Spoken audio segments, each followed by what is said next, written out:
In today's video, I am going to teach you how to build a document management system in Notion. Start by opening Notion and heading to the Getting Started area.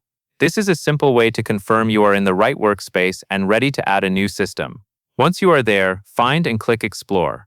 Explore is where Notion surfaces helpful tools and templates, so it is the quickest path to building a structured setup without starting from scratch. Next, click Discover. This takes you into the Notion Marketplace, where you can browse templates made specifically for different workflows. When the marketplace loads, click the search field so your cursor is active and ready for typing. Now type highlight into the search bar. As you type, results will begin to filter. Give the page a moment to refresh so you can see the best matches. After the results appear, click Agents. This narrows what you are seeing and helps you find the exact document system template more quickly. In the results, locate and click the template named Vault for Documents Management System. This opens the template page where you can review it and add it directly into your Notion workspace. When you are ready, click Add. Notion will prompt you to choose where to install it. Select your workspace from the list. Make sure you choose the workspace where you want to store and manage documents long-term, since this will create the pages and databases there.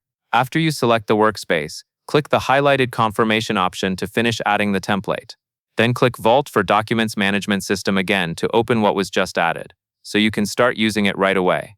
Inside the template, click Vault for Documents to enter the main dashboard area. This is the hub where the document database and saved views live, so it is where you will spend most of your time. Now click All Docs. This view is useful when you want the full list in one place, especially for searching and scanning across everything you have stored. Then click the highlighted area on the page to shift your focus back to the available views. Next, click My Docs. This view is typically designed to show documents associated with you, which helps keep daily work uncluttered. Finally, click By Category, and then click Board. This switches the layout into a board-style view, which is great for visually grouping documents by category and quickly spotting what you need. That covers everything you need to know.